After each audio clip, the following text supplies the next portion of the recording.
Hey everyone, welcome back to my YouTube channel unique classes. तो आज हम करने वाले हैं आपका जो चैप्टर नंबर 10 है होम साइंस में, उसके हम इम्पोर्टेंट क्वेश्चंस यहाँ पे करने वाले हैं। ठीक है, क्या करने वाले हैं? इम्पोर्टेंट क्वेश्चंस यहाँ पे करने वाले हैं।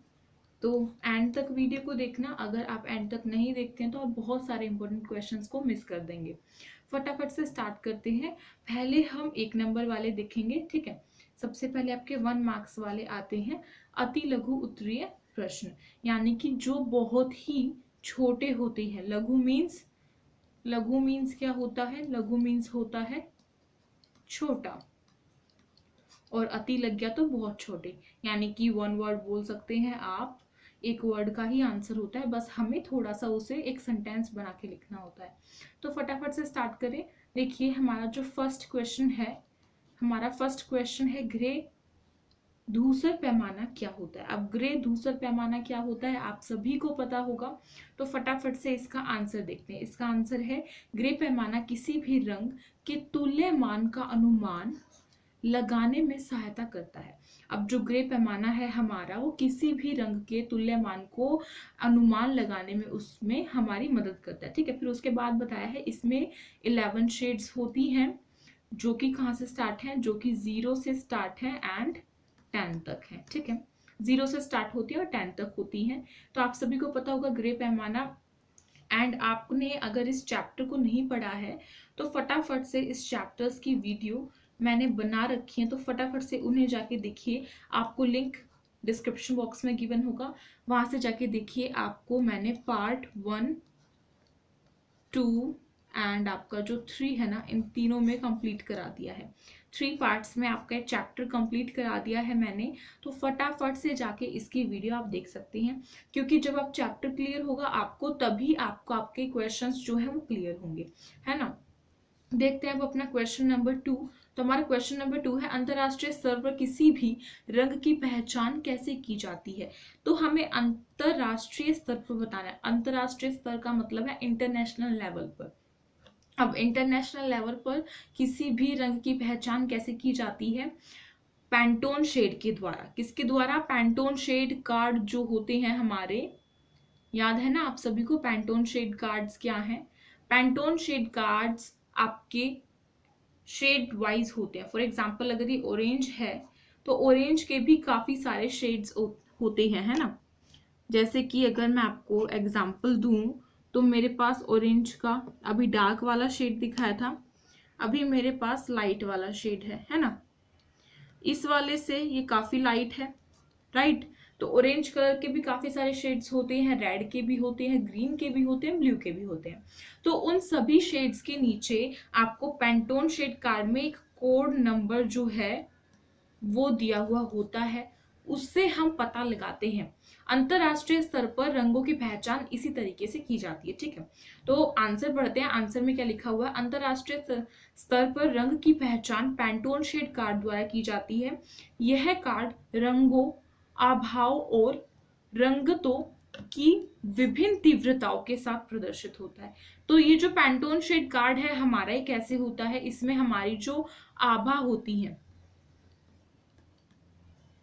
आभा होती है और हमारी जो रंगत होती है, इनको मेंशन किया हुआ होता है कि कलर में कितनी आभा है। आभा का मतलब आप सभी को पता होगा कि कलर कितना ज्यादा लाइट है, यानी कि उसमें व्हाइट कलर मिक्स होकर कोई भी रंग लाइट बन जाता है।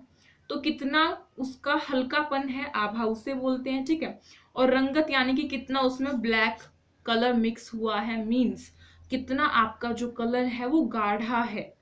ठीक है, फॉर एग्जाम्पल आपको यहाँ पे ये येलो कलर दिख रहा है, ये बहुत ही लाइट है, और ये जो वॉयलेट यानी कि पर्पल कलर दिख रहा है बहुत ज्यादा डार्क है ना। लेकिन पर्पल के भी काफी सारे शेड्स होते हैं। ठीक है, इससे भी डार्क होगा और कोई इससे भी हल्का होगा, और येलो के भी काफी सारे शेड्स होते हैं, कोई इससे भी डार्क होगा और इससे भी हल्का होगा। तो इसी तरीके से पहचान सकते हैं। अब उसके बाद हम अपना थर्ड क्वेश्चन देखते हैं। यहाँ पे बहुत ज्यादा मैंने पेन का यूज कर दिया, तो इसको जल्दी से रब कर देते हैं। ठीक है, तो आपका थर्ड क्वेश्चन क्या है उसे देख लेते हैं हम फटाफट से। आपका जो थर्ड क्वेश्चन है क्वेश्चन नंबर 3 वो है वस्त्रों में अनुमान को परिभाषित कीजिए। अब वस्त्रों में अनुमान को हमें परिभाषित करना है कि वस्त्रों में अनुमान कैसा होता है। तो आप यहाँ पे एक फिगर देख रहे हैं, बहुत अच्छी फिगर दिखाई हुई है। ये फिगर आप अगर अपने आंसर में बनाते हैं तो आपको 100% नंबर मिलेगा। फॉर एग्जाम्पल अगर आपका एक क्वेश्चन 2 नंबर का है और आप इस फिगर को बनाते हैं और साथ ही साथ कुछ अपनी लाइंस लिख देते हैं, इसको परिभाषित करते हैं, तो क्या होगा, आपको 2 नंबर पूरे पक्के आपके समझ लीजिए। ठीक है, तो अगर हम कोई भी अपना जो आंसर है उसे फिगर के साथ करते हैं एक्सप्रेस, तो वो बहुत अच्छा लगता है। ठीक है, अब यहाँ पे अनुमान का अर्थ क्या है हमें सबसे पहले ये देखना है। तो अनुमान का अर्थ हमें बताया है, अनुपात का अर्थ वस्तु के एक भाग का दूसरे भाग से संबंध होता है। मैंने अनुमान बोला, वहां पे पेन चल गया था शायद, तो ये अनुपात है। अनुपात मीन्स पता है आप सभी को, रेशो। अनुपात मीन्स क्या होता है, रेशो। ठीक है, तो अनुपात का अर्थ क्या है, वस्तु के एक भाग का दूसरे भाग से संबंध। ठीक है, वस्तु के एक भाग का दूसरे भाग से संबंध, राइट। यह संबंध आमाप, रंग, आकृति या बुनावट में हो सकता है। अब जो भी ये अनुपात का जो संबंध है एक भाग से दूसरे भाग का, वो अमाप में भी हो सकता है, रंग में भी हो सकता है, आकृति में भी हो सकता है और बुनावट में भी हो सकता है। ठीक है, अब बात करते हैं क्वेश्चन नंबर 4 की। आई होप आपको यहाँ तक के सभी क्वेश्चंस क्लियर हो गए होंगे। क्वेश्चन नंबर आपका 4 क्या है, वस्त्र एवं परिधान में जीविका बनाने के लिए व्यक्ति में कौन सी 2 बातों का ज्ञान होना आवश्यक है। अब वस्त्र और हमारा जो परिधान है, वस्त्र एवं जो परिधान है, उसमें अगर हमें जीविका बनानी है, उसमें हमें अपना पूरा जो लाइफ है उसको सेटल करना है, ठीक है, उसमें हमें काम करना है आगे, तो व्यक्ति के अंदर 2 स्किल्स बतानी है। क्या बतानी है, 2 स्किल्स। स्किल्स मीन्स कौशल, और इसको ज्ञान भी बोल देते हैं कि किन 2 बातों का ज्ञान होना चाहिए। तो आपको लैंग्वेज ना किसी भी तरीके से घुमा फिरा के दे देंगे, बस आपको उसको समझना है। तो फटाफट से देखते हैं किन 2 बातों का ज्ञान होना चाहिए। आपको मैंने इतनी सारी बातें बताई थी, कोई भी लिख सकते हैं आप। तो हमारा सबसे पहले लिखा है रेशे का गुण। हाँ जी, अगर वस्त्र एवं परिधान में हमें अपना कैरियर बनाना है, अपनी जीविका बनानी है, तो हमें रेशे के गुणों का पता होना चाहिए, उसकी लाभ और उसकी सीमाओं तक तथा उसके संसाधन का भी ज्ञान होना चाहिए कि कहाँ कहाँ से वो हमें मिल सकता है, उसके रिसोर्सेज क्या हैं। ठीक है, रिसोर्सेज का भी होना चाहिए, लाभ का भी होना चाहिए। उसके बाद दूसरा हमें दिया है डिजाइन के सिद्धांतों का ज्ञान। अब हमने डिजाइन के सिद्धांत और डिजाइन के तत्व पढ़े थे, तो हमें डिजाइन के सिद्धांतों का भी ज्ञान होना चाहिए। अगर हमें इन 2 बातों का ज्ञान है, ठीक है, अगर हमें इन 2 बातों का ज्ञान है, तो हम क्या अपना जो कैरियर है वो बना सकते हैं वस्त्र एवं परिधान में। किसमें, वस्त्र एवं परिधान में। याद रखिएगा, आपसे क्वेश्चन पूछा जा सकता है 1 नंबर में या फिर 2 नंबर में, तो कैसे भी करके पूछा जा सकता है। फटाफट से अब देखते हैं अपने आगे के क्वेश्चंस। तो हमारा आगे क्वेश्चंस है, चलिए देखते हैं। ये तो केस स्टडी बेस्ड, और केस स्टडी बेस्ड का इस टर्म में फिलहाल कोई भी फायदा नहीं है। अब आपसे 2 नंबरिंग में क्वेश्चन किया गया है, तो 2 नंबरिंग में कैसे है देखते हैं।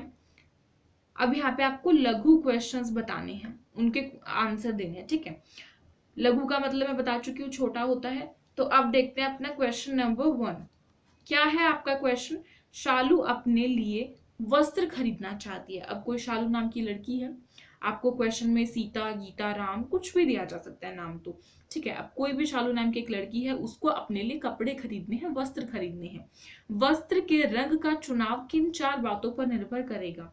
अब जो हमने पढ़े थे कि जो वस्त्र के रंग का चुनाव है वो कुछ बातों पर डिपेंड करता है, कुछ बातों पर निर्भर करता है, तो सेम वही लिख देना है जो हमने पढ़ा था। एक तो हमारी पसंद पर डिपेंड करता है कि हमें किस कलर का कपड़ा पसंद है, जैसे कि किसी को पिंक कलर का होता है, किसी को ब्लैक कलर का होता है, तो किसी को व्हाइट कलर का होता है। तो पसंद के ऊपर भी डिपेंड करता है, मौसम के ऊपर भी डिपेंड करता है कि किस तरीके का मौसम है, उसी कलर के कपड़े पहनने चाहिए। ठीक है, फिर फैशन पे भी डिपेंड करता है। कई बार ऐसा होता है कि बहुत एक कलर जो है वो एकदम से आता है और बहुत ज्यादा फेमस हो जाता है। फॉर एग्जाम्पल आपका वाइन कलर है, ठीक है, वाइन कलर जो है वो बहुत फेमस हुआ था पहले। अब पर्पल कलर में काफी सारी शेड्स आने लग गई हैं, है ना। जो अनियन टाइप का कलर होता है, अनियन टाइप का आपने कलर देखा होगा, वैसा सा कलर भी बहुत फेमस होता है। स्काई ब्लू बहुत फेमस होते हैं, उसमें काफी सारी शेड्स होती हैं। तो फैशन पर भी डिपेंड करता है कि कलर का चुनाव हम कैसे करें, कपड़े के रंग का चुनाव हम कैसे करें, और साथ ही साथ अवसर पर, ठीक है। उसके बाद फिर अब हम बात करते हैं क्वेश्चन नंबर 2 की। आई थिंक आपको इसका लघु उत्तरीय यानी कि 2 नंबर के जो आपके क्वेश्चंस हैं आपको क्लियर हो गया होगा। तो फटाफट से अब बात करते हैं क्वेश्चन नंबर अपना 2 क्या है। शांत प्रभाव वाले और उत्तेजित प्रभाव वाले रंगों में अंतर दीजिए, अंतर दीजिए या कीजिए। तो जो शांत प्रभाव वाले रंग होते हैं और जो उत्तेजित प्रभाव वाले रंग होते हैं उनमें बेसिकली हमें अंतर करना है, ठीक है। 2 नंबर में क्वेश्चन है, तो 2 नंबर में क्वेश्चन है तो 2 नंबर जैसा ही अंतर करेंगे, है ना। अगर आपका 4 नंबर में पूछा होता तो आपको काफी अच्छे से लिखना होता अपना पॉइंट बना के, लेकिन अब यहाँ पे खाली 2 नंबर में पूछा गया है, यानी कि 1 नंबर आपका शांत प्रभाव वाले का होगा और 1 नंबर आपका उत्तेजित प्रभाव वाले का होगा। तो आपका है आंसर, शांत प्रभाव वाले रंग वे रंग होते हैं जो कम तरंग दैर्घ्यों वाले प्रकाश किरणों का समूह होता है, ठीक है। जिसमें कम तरंग होती हैं, कम तरंग होती हैं वो होते हैं शांत प्रभाव वाले रंग। फॉर एग्जाम्पल आपका हरा हो गया, नीला हो गया, बैंगनी हो गया। अब उत्तेजित प्रभाव वाले रंग वे होते हैं जिसमें अधिक तरंगे होती हैं। क्या होती हैं? जिसमें अधिक तरंगे होती हैं उनको हम उत्तेजित प्रभाव वाले रंग बोलते हैं। फॉर एग्जाम्पल रेड, नारंगी, पीला। अब बात करते हैं क्वेश्चन नंबर 3 की। अपना क्वेश्चन नंबर 3 देखते हैं फटाफट से। आपका क्वेश्चन नंबर 3 आखिरकार क्या है। तो क्वेश्चन नंबर 3 हमारे सामने आ गया है। देखिए, इसमें पूछा गया है बुनावट से आप क्या समझते हैं। तो बुनावट से आप क्या समझते हैं मैंने आपको बहुत अच्छे से एक्सप्लेन किया था। अगर आपको नहीं देखा है आपने अभी भी, तो बोल रही हूँ जाके देख लीजिए, आपका ही फायदा होगा। फिर पूछा गया है, एक क्वेश्चन तो ये हो गया कि आप बुनावट से क्या समझते हैं। दूसरा है वस्त्र की बुनावट किन 3 बातों पर निर्भर करती है। तो वस्त्र की जो बुनावट है वो किन 3 बातों पर निर्भर करती है ये बताना है आपको। तो 2 क्वेश्चन पूछे गए हैं यहाँ पे, ठीक है। आपका पहला क्वेश्चन का आपको आंसर देना है, तो फटाफट से आंसर बताइए अगर आपको पता है तो बुनावट दिखने और छूने की एक संवेदी अनुभूति होती है। तो बनावट से आप क्या समझते हैं? जो बुनावट है हमारी, चाहे तो हम उसको देखकर, चाहे हम उसको छूकर पहचान सकते हैं कि कपड़े की बुनावट कैसी है। फॉर एग्जाम्पल किसी कपड़े की बुनावट काफी मोटी होती है, किसी की काफी पतली होती है कि दिखती भी नहीं है ना। छूने से पता चलता है कपड़ा कैसा है, सॉफ्ट है, हार्ड है। देखने से पता चलता है कि कपड़े के अंदर चमक है नहीं है, ठीक है। तो ये सारी बातें किस पर डिपेंड करती है? सारी बातें डिपेंड करती है हमारी बुनावट पर, कि कपड़े की बुनावट एग्जैक्टली कैसी की गई है। और जो वस्त्र की स्पर्श एवं दृश्य गुणवत्ता को बताती है। तो बुनावट क्या है? वो वस्त्र की स्पर्शी तथा जो दृश्य गुणवत्ता है उसको बताती है बुनावट। छूने से और देखने से हमें पता चलता है। अब फिर इसके बाद 3 बातें हमसे पूछी गई थी जिसपे वस्त्र की बुनावट निर्भर करती है, हमें वो बताना है। तो सबसे पहला आपका पॉइंट है वह कैसा दिखता है। देखिए, जब आपको पता है कि बुनावट क्या है, एग्जैक्टली आपको पता है बुनावट क्या है, तो सबसे पहला पॉइंट तो यही हो जाएगा कि वो दिखता कैसा है। यानी कि दिखने में वो चमकीला है, मंद है, ट्रांसपेरेंट है, कैसा है, ठीक है, चिकना है, इस तरीके से। पहला पॉइंट तो यही हो गया। दूसरा क्या है? उसकी प्रकृति कैसी है। प्रकृति कैसी है मीन्स वो ढीला है, खुला हुआ है, या फिर लटका हुआ है, या फिर ज्यादा ही टाइट है, ठीक है। इस तरीके से भी पूछा जा सकता है। तो आप अपने पॉइंट अपने अकॉर्डिंगली बना सकते हैं। आपका जो फर्स्ट क्वेश्चन था कि बुनावट से आप क्या समझते हैं, उसी में से पॉइंट निकल के आ रहे हैं। 2 पॉइंट तो उसमें से आ गए, एक तो दिखने पर और एक छूने पर। तो तीसरा पॉइंट आपका क्या बन गया? छूने पर कैसा लगता है। बस फिर आपको प्रकृति बता देनी है। तो आपको एक काफी सारे पॉइंट्स मैंने आपको बताए थे जब मैंने चैप्टर पढ़ाया था। तो दोबारा से बोलूंगी, नहीं देखा है तो देखिए। तो छूने पर कैसा लगता है, अब काफी कपड़े काफी सॉफ्ट लगते हैं, काफी काफी कड़क लगते हैं। फॉर एग्जाम्पल जूट का जो कपड़ा होता है, जूट का जो कपड़ा होता है, जूट का बैग कभी देखा है छू के? कैसा लगता है वो देखने में? काफी कड़क लगता है। अरे छूते ही ऐसा होता है कि हमारे हाथ में किसी ने खुजली कर दिया, फिर कुछ लग गया है। और ऐसा कपड़ा क्या होता है, ऐसा कपड़ा कड़क होता है। तो यहाँ से पता चल गया छूने से कि इसकी बुनावट कैसी है। अब इसकी जगह अगर आप सिल्क का कपड़ा छू रहे हैं तो उसमें आपको बहुत डिफरेंस लगेगा, जमीन आसमान का डिफरेंस लगेगा जूट और सिल्क में। तो सिल्क इतना सॉफ्ट होता है, इतना प्यारा लगता है ना, उसको हम वियर करना पसंद करते हैं। लेकिन क्या हम जूट को पहन सकते हैं? जूट को तो नहीं पहन सकते ना हम। यहाँ से बात क्लियर है। अब कोई कोई कपड़ा रूखा लग सकता है, उसके बाद कोई कपड़ा उबड़ खाबड़ भी लग सकता है दिखने में। तो इस तरीके से होता है। आपको यहाँ से क्लियर हो गया होगा कि वस्त्र की बुनावट किन 3 बातों पर निर्भर करती है। तो आप अपने क्वेश्चन में से खुद आंसर बना सकते हैं अगर आपको ये पता है कि बुनावट एग्जैक्टली होता क्या है। अब हमें यहाँ पे क्वेश्चन नंबर 4 दिया है। क्या है क्वेश्चन नंबर 4? नीतू वस्त्र एवं परिधान क्षेत्र में जीविका बनाना चाहती है, उसके पास कौन सी 4 विकल्प हैं उसे बताइए। ठीक है, उसके पास कौन से 4 विकल्प हैं उसे हमें बताना है। अगर वो अपना जीविका जो है, अपना जो कैरियर है, वो वस्त्र एवं परिधान में बनाती है। अब यहाँ पे क्वेश्चन को समझना है, क्वेश्चन को समझने वाली बात आ गई है। पहले क्वेश्चन था कि उसको किन 3 बातों का ज्ञान होना चाहिए। अब क्वेश्चन है कि उसे किन 4 बातें नहीं, उसको क्या 4 विकल्प हैं। वस्त्र एवं परिधान में भी तो काफी सारे कैरियर्स ऑप्शंस होते हैं, एक ही थोड़ी ना है कि हमें ओनली टेलर ही थोड़ी ना बनना है या फिर हमें ओनली डिजाइनर बनना है, नहीं, काफी सारे होते हैं। तो ये आपको 4 यहाँ पे दिख रहे हैं, आप ये भी लिख सकते हैं, वरना अगर आपने याद किया तो आप वो भी लिख सकते हैं। तो पहला है आपका वस्त्र निर्माण डिजाइनर उद्योग में काम कर सकती है। अब वस्त्र निर्माण डिजाइनर उद्योग में काम कर सकती है। दूसरा है अनुसंधान कर सकती है। तीसरा है वस्त्र निर्माण कंपनी में काम कर सकती है। और चौथा है स्वतंत्र कार्यकर्ता या फिर उद्यमी बन सकती है, यानी कि अपना खुद का बिजनेस जो है वो स्टार्ट कर सकती है। तो यहाँ से क्लियर है। अब बात करेंगे हम अपने 3 नंबर वाले जो क्वेश्चंस आते हैं। आई थिंक आप बोर नहीं हो रहे होंगे क्योंकि आपके लिए ही हेल्पफुल वीडियो है, एग्जाम में काफी हेल्प करेगी। देखिए आपका जो फर्स्ट क्वेश्चन है वो क्या है? मूसले रंग चक्र के अनुसार जो हमारे रंग हैं वो 3 प्रकार के कौन से होते हैं। यानी कि हमारा जो रंग चक्र हमने पढ़ा था, आपका रंग चक्र था, उसमें 3 प्रकार के कौन से रंग होते हैं, हमें उन्हें बताना है उदाहरण सहित समझाइए। तो 3 प्रकार के थे ना हमारा प्राइमरी था, ठीक है, प्राइमरी था हमारा सेकेंडरी था, ठीक है, तृतीयक था हमारा। 3 प्रकार के थे हमारे, प्राथमिक, द्वितीयक और तृतीयक। क्लियर है? तो प्राथमिक क्या था? ये मूल रंग होते हैं। मैंने बताया था प्राथमिक क्या होता है, वे रंग होते हैं जो किसी अन्य रंग को मिलाने से नहीं बनते हैं। ये मूल्य जो है मूल रंग होते हैं। क्या होते हैं? मूल रंग होते हैं, किसी अन्य रंग को मिलाने से कभी भी नहीं बन सकते, वैसे रंग होते हैं ये।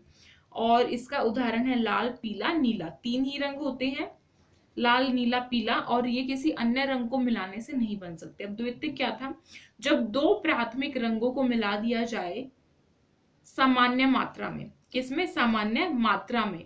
तो हमारा द्वितीयक रंग हमें मिलता है, जैसे कि हरा हो गया, बैंगनी हो गया, नारंगी हो गया, ठीक है। फिर उसके बाद आपका तृतीयक है, जब एक प्राथमिक और एक द्वितीयक रंग को सामान्य मात्रा में मिलाया जाए तो उसको कहते हैं तृतीयक। और इसका एग्जाम्पल क्या है? पीला हरा, पीला नारंगी, नीला हरा और नीला बैंगनी, ठीक है। क्लियर है? अब क्वेश्चन नंबर 2 देखते हैं फटाफट से। क्या है? वस्त्रों पर सरल रेखाएं 3 प्रकार की होती हैं, प्रत्येक प्रकार का नाम एवं विशेषताएं लिखिए। तो 3 प्रकार की होती हैं सरल रेखाएं, तो इन तीनों का ही नाम और इसकी क्या करनी है, इसकी विशेषता लिखनी है। बड़ा इजी सा क्वेश्चन है, कोई डिफिकल्टी नहीं है, बस आपको क्वेश्चन की लैंग्वेज समझ में आनी चाहिए। और अगर आपने पढ़ रखा है तो सब कुछ इजी है। क्या है? सरल रेखा के 3 प्रकार होते हैं। पहला आपका है लंबवतर रेखा, दूसरा क्षितिज रेखा, तीसरा आपका तिरछी रेखाएं, जिसको हम विकर्ण रेखाएं भी बोलते हैं। तो आपका जो लंबवतर रेखा है ये लंबाई का आभास देती है, ठीक है। 3 नाम बताने थे इन तीनों के ही, तो हमने यहाँ पे तीनों के नाम बता दिए। और इस साइड हमने क्या किया, इस साइड हमारा विशेषताएं बता दी। तो जो लंबवत रेखाएं ऑफ कोर्स वो लंबाई का ही आभास कराएंगी, ठीक है। अब तिरछी रेखाएं किसका आभास कराती हैं, ये रेखाएं कोण की कोटि और दिशा पर निर्भर होती है और ये चौड़ाई और लंबाई को बढ़ाती या घटाती है, ठीक है। ये चौड़ाई और लंबाई को क्या करती हैं, बढ़ाती घटाती हैं। तिरछी रेखाएं कैसी होती है, तिरछी रेखाएं इस तरीके की, ठीक है। तिरछी हो गई ना ऐसे। लंबी कैसी, लंबी इस तरीके की, ओ सॉरी गलत चल गया, लंबी इस तरीके की, सीधी सीधी जाएगी, लंबी राइट में जाएगी एकदम ऐसे, हाँ ये वाला सही है। और जो हमारी क्षितिज रेखाएं तो हमने देखी नहीं, क्षितिज रेखाएं हमारी ऐसी होती है, लेटी हुई, ठीक है, क्षितिज रेखाएं। और ये किसका आभास दिलाती है, ये आभास दिलाती हैं चौड़ाई का, राइट। अब बात करते हैं अपने नेक्स्ट क्वेश्चन के बारे में। क्या है आपका क्वेश्चन नंबर 3, पोशाक में सामंजस्य कैसे उत्पन्न की जाती है। अब जो हमारी पोशाक है, यानी कि कोई भी हमारी ड्रेस है, उसमें हम सामंजस्य किस तरीके से उत्पन्न कर सकते हैं, किसी पोशाक का उदाहरण देकर समझाइए। अब हमें कोई भी एक पोशाक लेनी है, उसका एग्जाम्पल देकर समझाना है। आपको आंसर इस तरीके से अटेम्प्ट करना है जैसे कि आप टीचर हैं, और जो इस आंसर को चेक करेगा, यानी कि जो इस आंसर को देखेगा, आपके को चेक करेगा, उसको ऐसा लगना चाहिए कि वो स्टूडेंट है और उसको सारी चीजें क्लियर हो जानी चाहिए। जैसे कि मैं आपको पढ़ाती हूँ, इसी तरीके से आपको लिखना है, आपकी टीचर्स आपको पढ़ाती हैं, इस तरीके से आपको अपना आंसर लिखना है।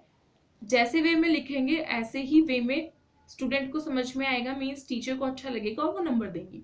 तो क्या है आपका आंसर, पोशाक में सामंजस्य अथवा एकता तब उत्पन्न होती है जब पोशाक डिजाइन के सभी तत्व एक रोचक सामंजस्यपूर्ण प्रभाव के साथ एक दूसरे के साथ आते हैं।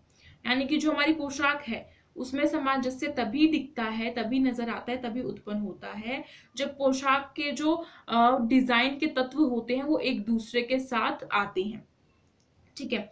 अब कुछ तरीके यहाँ पे इन्होंने बताए, सामंजस्य लाने के 2 तरीके हैं और एग्जाम्पल देकर भी बताया होगा। तो देखिए, फर्स्ट आपका है आकृति द्वारा सामंजस्य करना। तो आकृति द्वारा सामंजस्य यह तब उत्पन्न होती है जब पोशाक के सभी भाग एक जैसी आकृति दर्शाते हैं। जैसे एक बच्चे की फ्रॉक पे कॉलर, कफ, जेब या फिर आपके किनारे सब पर गोलाकार बने हों। फॉर एग्जाम्पल, आकृति मीन्स शेप्स जो हमारी होती हैं, जैसे कि किसी पे स्क्वायर है, किसी पे सर्कल है, किसी पे फ्लावर है आपका। तो इस तरीके का ये जो भी आपकी शेप्स हैं। अब एक छोटे बच्चे की फ्रॉक है, ठीक है, सपोज कीजिए एक छोटे बच्चे की फ्रॉक है आपकी, उस फ्रॉक की बाजू पे भी एक ही जैसा हो, उसके गले पे भी एक ही जैसा डिजाइन हो, आकृति हो, शेप हो, चाहे वो सर्कल की हो, ठीक है, चाहे वो स्क्वायर की हो, किसी भी चीज की हो, तो वो हो तभी सामंजस्य बैठेगा। जैसा कि मैंने आपको कहा कि पूरी ड्रेस पे अगर एक जैसी ही आपको आकृति दिखती है तो उसमें सामंजस्य बैठेगा। यहाँ से एक एग्जाम्पल हो गया। दूसरा एग्जाम्पल आपका क्या है, बुनावट द्वारा सामंजस्य। अब बुनावट द्वारा सामंजस्य कैसा होता है, देखिए जो आपका सेकंड पॉइंट है, सेकंड पॉइंट में आपको बुनावट द्वारा सामंजस्य बताया है। तो इसमें क्या है, जब पोशाक कई भागों में हो, जैसे वही वाला एग्जाम्पल है जो मैंने आपको दिया था पढ़ाते हुए, बुनावट द्वारा सामंजस्य कैसे बिठाएंगे, जैसे कि आपको सूट सलवार और दुपट्टा जो है वो वियर करना है, सूट सलवार और दुपट्टा। तो जो आपका सूट है उसका फैब्रिक भी कॉटन का ही हो, सलवार का फैब्रिक भी कॉटन का ही हो, ठीक है, और आपका जो दुपट्टा है उसका फैब्रिक भी कॉटन का ही हो। जब इन तीनों का ही कॉटन का फैब्रिक होगा तो यहाँ से सामंजस्य बैठेगा।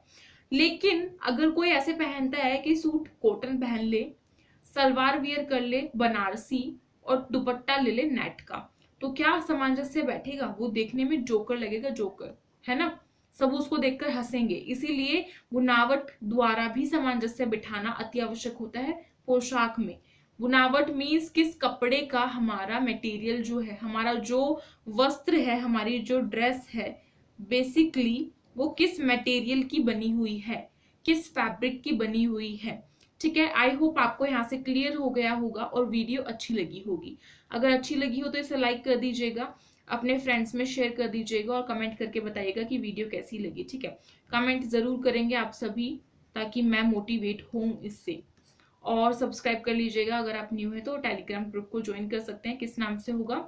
यूनिक क्लासेस के नाम से है, फटाफट से जाके देख लीजिए और लिंक आपको डिस्क्रिप्शन में मिल जाएगी अगर आप ऐसे ही ज्वाइन करना चाहते हैं तो। चलिए मिलते हैं एक न्यू वीडियो के साथ। Thank you so much for watching this video.